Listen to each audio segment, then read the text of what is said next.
नमस्कार जय हिंद साथियों, एक बार फिर से आप सबका बहुत बहुत स्वागत है। मैं दीपक कुमार साहू, प्रयागराज उत्तर प्रदेश। आज मैं आप लोगों को पढ़ाऊंगा दैनिक जीवन में काम आने वाली गणित। अगर आप बहुत कम भी पढ़े लिखे होंगे लेकिन आप जोड़ घटाना गुणा भाग सामान्य जानकारी आप रखते होंगे तो मेरा यकीन मानिए कि मैं आपको बेसिक चीज़ें अच्छे समझा दूंगा। आप हमेशा दैनिक जीवन में जो भी गणित में काम आता है, हिसाब करना, हिसाब लगाना, वो सब आप सीख जाएंगे। हालांकि ये पहला वीडियो है, आगे हम शुरू करेंगे और सीरीज। तो चलिए शुरुआत करते हैं। आप स्टेप बाय स्टेप देखिएगा। एक कॉपी पेन ले लीजिए। जब हम यहाँ समझा चुकेंगे तब आप उसको नोट कर सकते हैं या उसका स्क्रीनशॉट ले सकते हैं। ठीक, चलिए शुरू करते हैं एकदम बेसिक से। 1 किलो चावल का दाम, पहले समझ लीजिए पर्पज़ इसका। ये जो वीडियो बनाने का पर्पज़ है ये आम आदमी के लिए है। अगर आप तैयारी भी कर रहे हैं और गणित में कमज़ोर हैं तब आपके लिए ये फ़ायदेमंद है, क्योंकि इसमें एकदम बेसिक गणित है। और अगर आप एडवांस गणित चाहते हैं तब ये वीडियो आपके काम का नहीं है, मैं पहले ही बता दूं, है ना। एक आम आदमी के लिए है या कमज़ोर छात्रों के लिए। 1 किलो चावल का दाम 30 रुपये है, तो 8 किलो चावल का दाम क्या होगा? ये पहला सवाल है। आंसर यहाँ पे आंसर को हल बोलते हैं, गणित की भाषा में हल या सॉल्व लिखते हैं, यानी ये सवाल कैसे सॉल्व होगी। ठीक है, तो 1 किलो चावल, अब देखो यहाँ किलो है और यहाँ भी किलो है, यानी सजाती है। सजाती का मतलब होता है जब वही राशि प्रश्न में दी गई हो और वही राशि के बारे में पूछे भी, उसको सजाती कहा जाता है। अगर यहाँ पे लिख दिया जाए 1 किलो चावल का दाम 30 रुपये है तो 1 कुंटल चावल का दाम बताओ, तो ये सजाती नहीं होगा, गणित की भाषा में विजाती हो जाएगा, क्योंकि यहाँ किलो है और यहाँ क्विंटल है। तो पहले हमें दोनों को सजाती करना पड़ेगा, यानी कुंटल को किलो बनाना पड़ेगा या किलो को क्विंटल बनाना पड़ेगा। तो ये सब धीरे धीरे आएगा। पहले एकदम बेसिक से शुरू करते हैं। 1 किलो चावल का दाम 30 रुपये है तो 8 किलो चावल का दाम क्या होगा? ये सवालें हमेशा 2 स्टेप में होंगी। देखिए, है के बाद ये एक स्टेटमेंट है जिसके आधार पर आप सवाल को लगाएंगे। तो पहला स्टेटमेंट पहली लाइन में और दूसरे स्टेटमेंट में पूछा जा रहा है, जो पूछा जा रहा है वो दूसरी लाइन में। तो क्या होगा? ये होता है चूकी का नियम। मैं आपको शॉर्टकट भी बताऊंगा, लेकिन पहले विस्तार से आप समझिए। इसे बोलते हैं चूकी का नियम और इसे बोलते हैं इसलिए का नियम। गणित की भाषा में यह है सिंबल। चूकी में लिखा जाता है जो सवाल में दिया गया हो। कथन, सवाल में क्या दिया गया है कि 1 किलो चावल 30 रुपये में मिलता है, ये एक जानकारी है। अब इस जानकारी के आधार पर सवाल आपको लगानी है। तो जो जानकारी है वो चूकी में लिखी जाएगी और जो आप करेंगे हल वो इसलिए में लिखा जाएगा। चूँकि ऐसा है इसलिए, चूँकि ऐसा है इसलिए।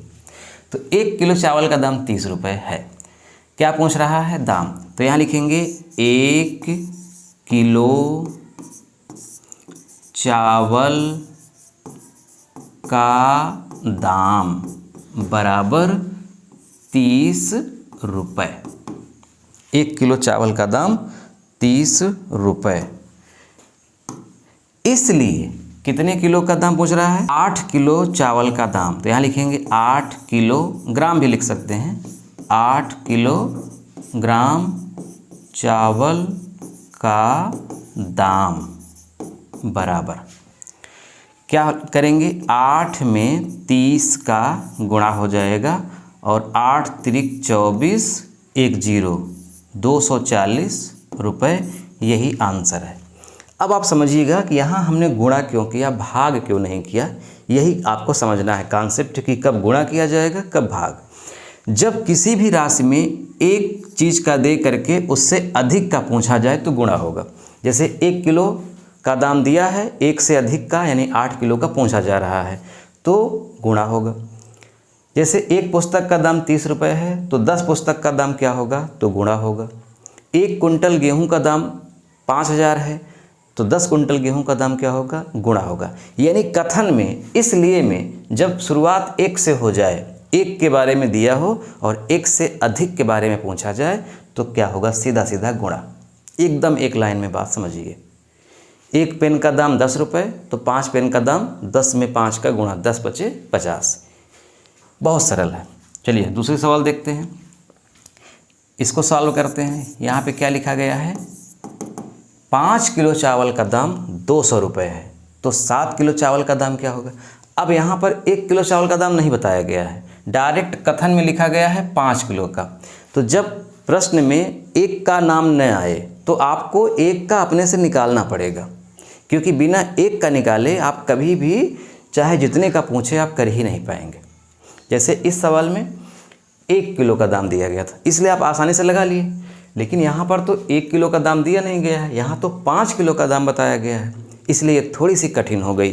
तो यहाँ अपने से आपको 1 किलो का पहले ही निकालना पड़ेगा, तब आप 7 किलो का निकाल पाएंगे। यानी ये सवाल 3 लाइन में लगेगी। चूँकि पहली लाइन में क्या लिखेंगे, चूँकि 5 kg है ना, हम डायरेक्ट लिखते हैं शॉर्टकट में, चूँकि 5 kg चावल का मूल्य या लिखो या दाम लिखो, एक ही बात होता है। 5 kg चावल का मूल्य क्या है, 200 रुपये, 200 रुपये।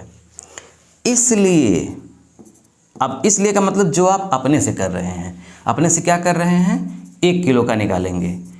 1 kg चावल का मूल्य, 1 kg चावल का मूल्य 5 kg का दिया है, 1 kg का निकालना है। तो जब अधिक का दिया हो और आपको 1 का निकालना हो तो हमेशा भाग होता है, यानी कि 200 में आप भाग करेंगे, बटे माने भाग, किसका, जिसके बारे में कहा गया है।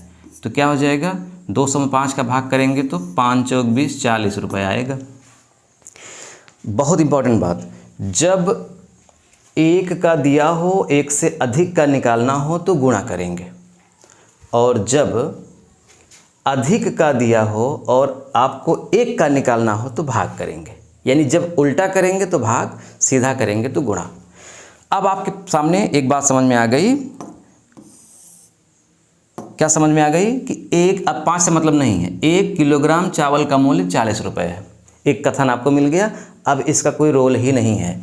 अब आप लिखेंगे इसलिए 7 किलो चावल का मूल्य क्या होगा, तो 7 किलो चावल का मूल्य बराबर, आपको 1 किलो का दाम पता ही हो गया है।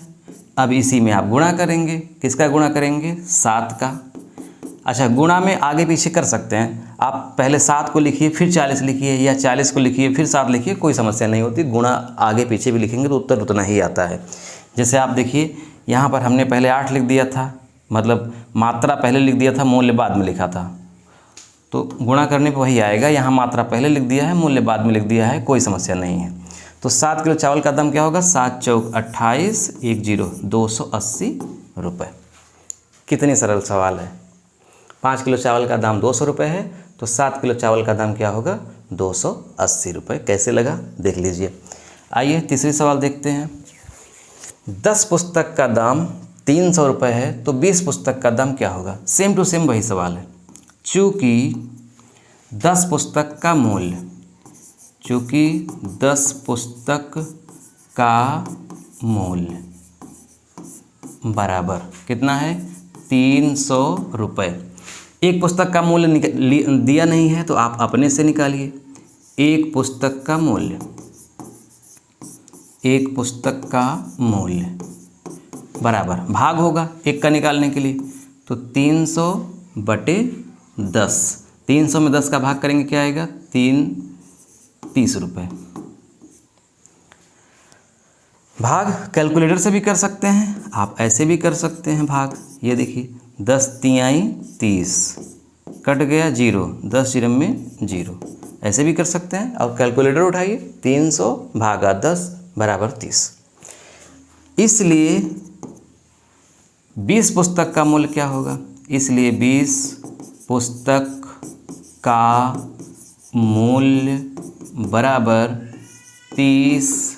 जो एक पुस्तक का मूल्य निकला है उसमें 20 पुस्तक के मूल्य को निकालना है, तो 20 का गुणा कर देंगे, तो क्या आ जाएगा, 3 दूना 6, 600 रुपये। बहुत आसान सवाल है। अच्छा, मैं ये लिख इसलिए रहा हूँ ताकि आप कॉपी में लिख लीजिए या स्क्रीनशॉट ले लीजिए, तो आप जब पढ़ेंगे तो आपको समझ में आएगा। वरना ये सवाल कैसे लगती, अगर आपके पास कैलकुलेटर है और आप कॉन्सेप्ट को समझ गए तो इस सवाल को शॉर्टकट में कैसे लगाएंगे। कुछ नहीं करेंगे, डायरेक्ट देखिए 10 पुस्तक का दाम 300 है, तो 20 पुस्तक का दाम पूछा है, तो यहाँ से यहाँ फिर यहाँ, यानी 300 कैलकुलेटर में लिख के भाग का चिन्ह लगा के 10 लिख देंगे। 300 में 10 का भाग हो गया, तो इसका मतलब एक पुस्तक का दाम आ गया। अब एक पुस्तक का दाम आ गया, कितना आ गया? 30 रुपये। अब एक पुस्तक का दाम आ गया तो 20 पुस्तक का दाम निकालने के लिए गुणा कर दीजिए, यानी जो आया अब इसमें गुणा का चिन्ह दबाइए, 20 लिख दीजिए, डायरेक्ट सवाल आ गई। इससे भी आसान अगर करना है, इससे भी आसान करना है तो 300 जो मूल्य है, किसका मूल्य है? 10 पुस्तक का, 10 लिखिए और गुणा का चिन्ह लगा के 20 पुस्तक के बारे में पूछा जा रहा है, तो 3 दूना 6 यानी 6000। मतलब 300 में 20 का गुणा करके फिर 10 का भाग कर दीजिए तो भी वही आ जाएगा। ये ट्रिक है, लेकिन ये सब आप तभी समझे रहेंगे, तभी दिमाग में टिकेगी जब ये पूरा कॉन्सेप्ट आपको समझ में आया रहेगा तब, अन्यथा नहीं समझ पाएंगे। आइए एक आध सवाल और देख लेते हैं। 75 रुपये में 5 पेन मिलता है, तो 45 रुपये में कितना पेन मिलेगा? अब की बार क्या पूछा है? मात्रा पूछा है। अभी तक क्या पूछता था? मूल्य। देखिए इसमें मूल्य पूछा है, दाम क्या होगा। अब दाम दे करके मात्रा पूछ रहा है, कोई समस्या नहीं है। जो पूछेगा उसको दाहिनी ओर लिखा जाता है, ध्यान रखिएगा। 75 रुपये में 5 पेन मिलते हैं, तो 45 रुपये में कितना पेन मिलेगा? मात्रा पूछ रहा है, जो पूछेगा उसको दाहिनी ओर। तो लिखेंगे चूँकि 75 रुपये में मिलता है, 75 रुपये मिलता है बराबर 5 पेन।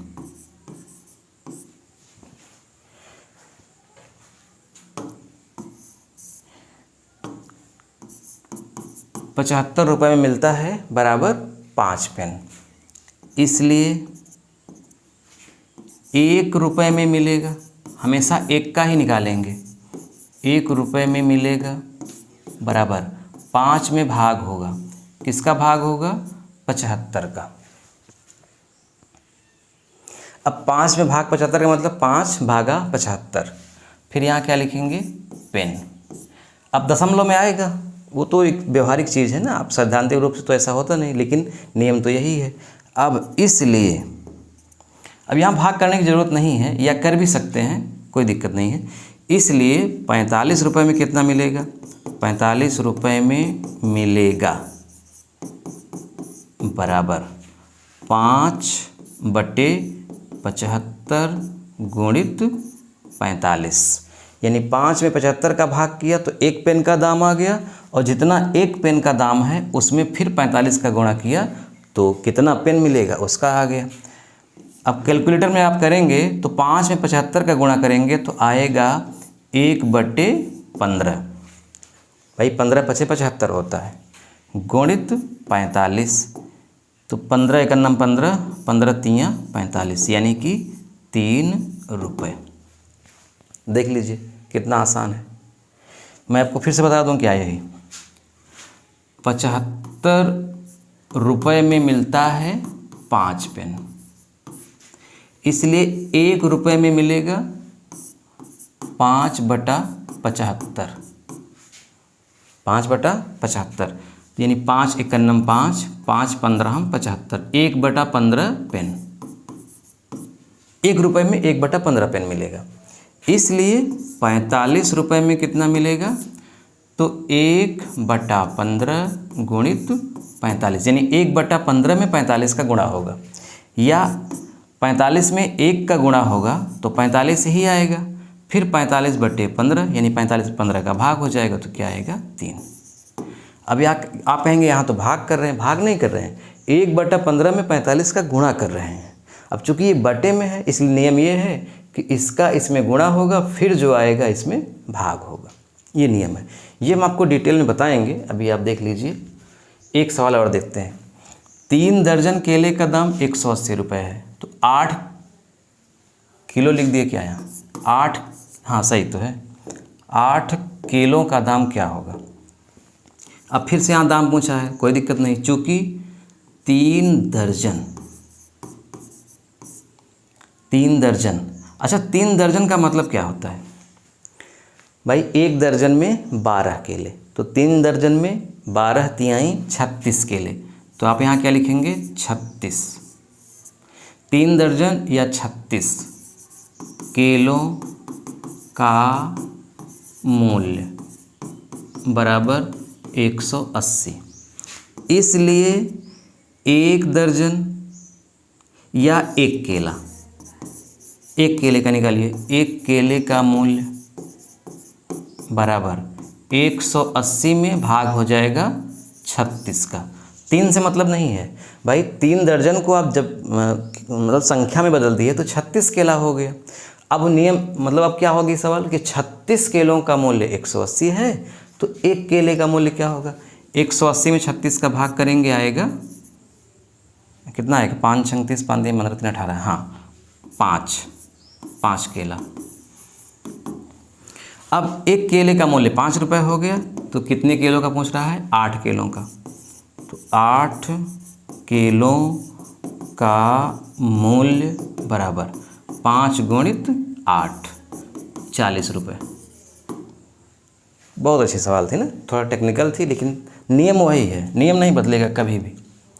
चलिए आपके लिए एक आवश्यक सूचना है, हम जो आपको ये पढ़ा रहे हैं व्यवहारिक गणित, इसमें लगभग हम 100 वीडियो के माध्यम से आपका पूरा कोर्स कंप्लीट करेंगे। ठीक है, तो ये 199 रुपये का बैच है हमारा, मात्र 199 रुपये में आप पूरी गणित सीख जाएंगे। आज वीडियो छोटा था, बड़े बड़े वीडियो होंगे, लगभग आधे घंटे के वीडियो होंगे और आपको प्रैक्टिस सेट भी देंगे। विशेषता क्या है इसकी, दैनिक जीवन में रोज़ाना काम आने वाली गणित है और सबसे खास बात बेसिक से एडवांस तक पूरा कवरेज है। रोज़मर्रा की ज़िंदगी के उदाहरण है, आसान भाषा में समझाया गया है, प्रैक्टिस प्रश्न क्विज भी हैं, PDF नोट्स भी मिलेगा और इसकी हमेशा के लिए वैधता भी होगी। यानी एक बार खरीदेंगे तो आप हमेशा के लिए पढ़िए, आप अपने घर वालों को भी पढ़ाइए, कोई दिक्कत नहीं है, हमेशा आपके मोबाइल में रहेगा। कैसे आप इसको खरीदेंगे, तो आप प्ले स्टोर में जाइए, जो प्ले स्टोर आप जानते होंगे। प्ले स्टोर में आपको सर्च करना है दीपक ज्ञान पथ, ये देखिए लिखा है ना दीपक ज्ञान पथ, स्पेलिंग देख लीजिए, दीपक ज्ञान पथ सर्च करेंगे तो आपको ये लोगो मिलेगा। ये मेरा ऐप है दीपक ज्ञान पथ, इसको इंस्टॉल कर लीजिए। इंस्टॉल करने का कोई भी चार्ज नहीं है, बिल्कुल फ्री है। आपके मोबाइल में इंस्टॉल हो जाएगा, आपका नंबर डाला जाएगा, OTP आएगा, वेरीफाई हो जाएगा। उसके बाद जब इसके अंदर आप जाएंगे तो कोर्स में आपको मिल जाएगा दैनिक जीवन के सीखने वाले गणित के कोर्स, आप जान जाएंगे। 199 रुपये का है, उसको आप क्लिक करेंगे तो पेमेंट का ऑप्शन देगा, आप वहाँ से कर लेंगे, जीवन भर के लिए वो खुल जाएगा। 1-2 वीडियो वहाँ पे आपको फ्री में भी मिलेंगे देखने को, जो बिना परचेस किए ही आप उसको देख लेंगे। तो डेमो क्लास के रूप में भी देख सकते हैं, उसके बाद परचेस कर सकते हैं। अगर आप प्ले स्टोर से इसको मान लीजिए दिक्कत हो रही है, तो ये जो वीडियो आप देख रहे हैं इसका एक डिस्क्रिप्शन है, उस डिस्क्रिप्शन में एक लिंक है हरा, उस पर आप क्लिक करेंगे, डायरेक्ट खुल जाएगा, ये इंस्टॉल हो जाएगा। अगर आपको ये सब जानकारी नहीं है तो आप एक काम करिएगा, आपके आसपास आपके घर में बच्चे होंगे या जो भी होगा उसको पता होगा, उसको कहिएगा ये वाला मेरा फ़ोटो खींच लीजिए, उसको दिखा दीजिए, बोलिएगा कि ये जो एप्लीकेशन है 199 वाला कोर्स है, ये हमको ख़रीदना है, पढ़ना है। वो समझ जाएगा, बिल्कुल आसानी से 1-2 मिनट का प्रोसेस होता है, वो कर देगा। ठीक है, फिर भी अगर कोई आपको प्रॉब्लम आती है तो आप हमारा व्हाट्सअप नंबर 7905836996 पर व्हाट्सअप करके समस्या पूछ सकते हैं। फ़ोन नहीं करना है, ध्यान रखिएगा, फ़ोन नहीं उठता है, दिन में बड़ी व्यस्तता रहती है। आप व्हाट्सअप करके जो भी आपकी प्रॉब्लम है लिख दीजिए उसमें, तो आपकी प्रॉब्लम को दूर कर दिया जाएगा। ठीक, बाकी और कोई इंक्वायरी करनी होगी तो आप व्हाट्सएप पे लिख के पूछ सकते हैं। इस वीडियो का लिंक अपने दोस्तों में खूब शेयर करिएगा। इस वीडियो को देखने के लिए आपका बहुत बहुत धन्यवाद। मिलते हैं नेक्स्ट वीडियो में। नमस्कार।